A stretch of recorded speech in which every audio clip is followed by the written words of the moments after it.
सत्संग का और नाम का प्रभाव इतना है कि कोई इसकी महिमा का वर्णन नहीं कर सकता। रामायण में लिखा है, कहो कहाँ लगी करो बड़ाई, और राम न सकहीं नाम गुण गाई। भगवान भी महिमा नहीं गा सकते, सत्संग की इतनी महिमा है, नाम की इतनी महिमा है। भगवान भी अपने मुख से नहीं गाते, दूसरों से कहलवा देते। हाँ, ये बात तो हम बाद में बताएंगे, हमको एक कथा याद आ गई तो वो हम सुनाते हैं। भगवान श्री रामानुजाचार्य महाप्रभु हुए, साक्षात श्री हरि के अवतार तो हैं ही हैं। श्री रामानुजाचार्य महाप्रभु जी के बारे में हमने एक कथा सुनी, उसको सुनकर हमारे मन को बड़ा आह्लाद पहुंचा, बड़ा आनंद आया। शेषावतार श्री भास्कर रामानुजाचार्य भगवान एक बार श्री मैलकोटा पहुंचे। मैलकोटा जानते हो? यहां के लोग जानते हैं? हाँ, तिरुनारायण स्वामी, तिरुनारायण स्वामी में श्री मैलकोटा नाम का एक स्थान है जो नारायणाद्रि पर्वत पर है, बड़ा दिव्य स्थान है। उस पर्वत पर भगवान को राम प्रिय रूप में, उपनाम के रूप में राम प्रिय के नाम में जाना जाता है। राम प्रिय भी कहा जाता और सेल्वा पिल्लई के रूप में भी पुकारते हैं वहां के उपनाम के रूप में। तो श्री मैलकोटा में श्री रामानुजाचार्य महाप्रभु जी अपने सभी परिकर के साथ, त्रिदंडधारी परिकर के साथ श्री हरि के पास गए, ठाकुर जी के पास। बढ़िया दंड लिए, जैसे इन बटकों के मस्तक पर तिलक है ना ब्राह्मणों के, ऐसे ही भगवान रामानुजाचार्य जी तिलक लगाए। उनके सभी त्रिदंडधारी तिलक, 12 अंग में तिलक लगाए हुए और त्रिदंड लिए हुए जा रहे थे। गए, जैसे ही भगवान ने देखा, भगवान बड़े प्रसन्न भये, आओ आओ पधारो पधारो पधारो पधारो। तो श्री हरि ठाकुर जी के दर्शन श्री रामानुजाचार्य जी अपना दंड लेकर के खड़े खड़े कर रहे थे। भगवान ठाकुर जी बोले रामानुजाचार्य जी से, हे आचार्य महापुरुष, एक बात बताओ। भगवान रामानुजाचार्य जी बोले, कहो प्रभु। ठाकुर जी की लीला है। उन्होंने कहा, हमने राम अवतार में जब प्रण लिया था, पृथ्वी जो भूमि है वो पापियों से हम मुक्त करा देंगे। निश्चरहीन करो मही भुज उठाए प्रणकीन। हमारी प्रतिज्ञा है, इस भूमि पर एक भी पापी नहीं रहेगा, जो हमारी शरण में आ जाएगा उस जीव का हम कल्याण कर देंगे। लेकिन उस राम अवतार में भी गिने चुने 2 ही 3 लोग हमारी शरण में आए। 2-3 लोग ही आए। एक तो विभीषण जी आए। तो विभीषण जी कब आए? जब भाई की लात खा गए।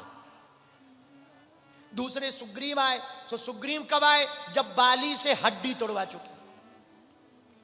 तो गिने चुने 2-3 लोग आए।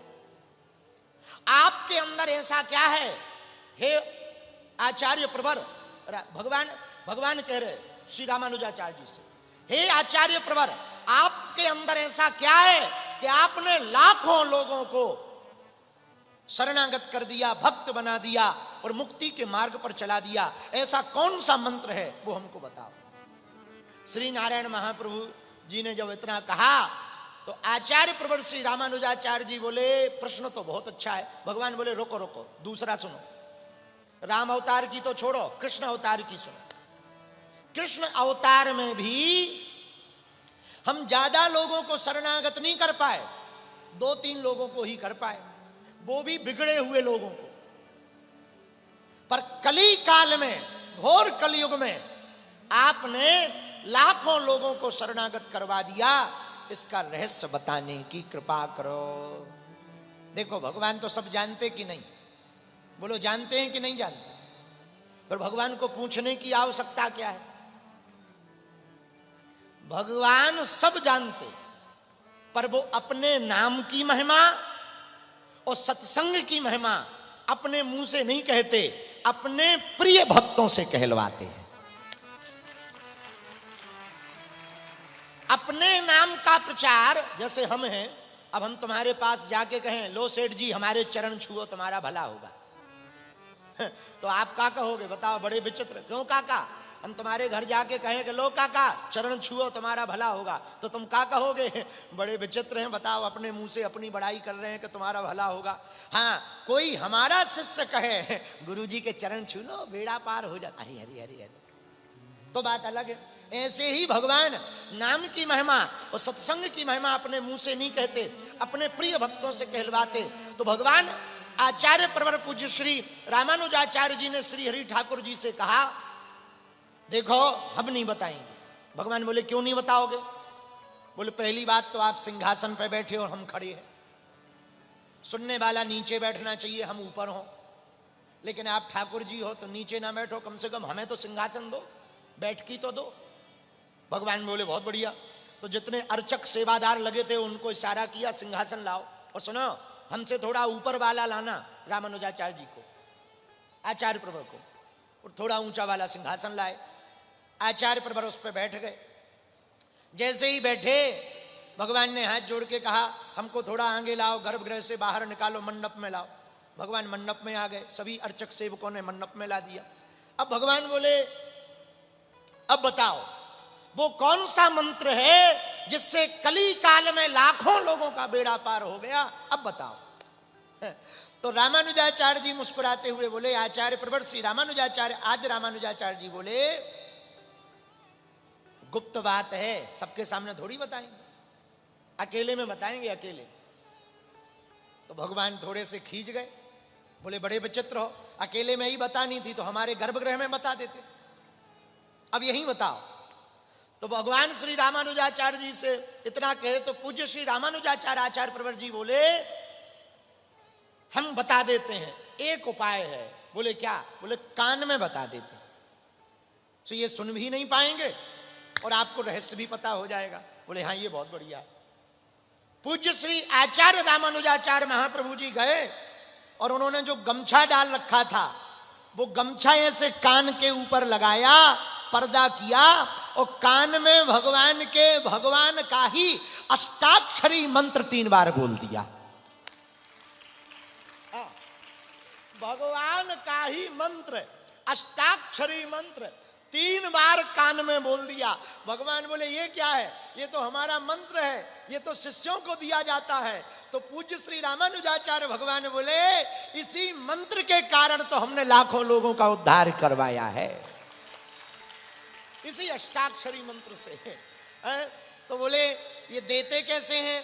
भगवान श्री रामानुजाचार्य जी बोले कान में देने से, अष्टाक्षरी मंत्र शिष्य को देने से वो शिष्य बन जाता है, 3 बार बोलने से त्रिय वाचा हो जाती है और उस जीव का कल्याण हो जाता है।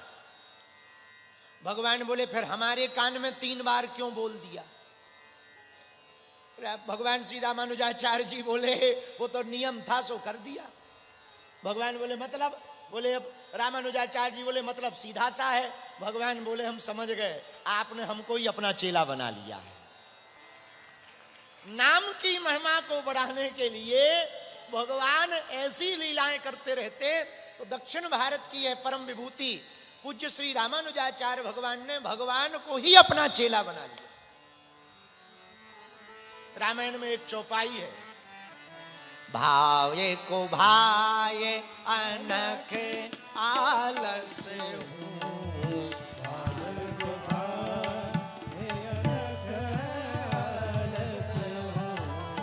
भाये को भाये अनख आलस हूँ, भावे को भाये अनख आलस हूँ, नाम जपते मंगल दिसी दस हूँ, नाम जपत मंगल दिसी दस हूँ, श्री राम जय राम जय जय राम, श्री राम जय गाइए।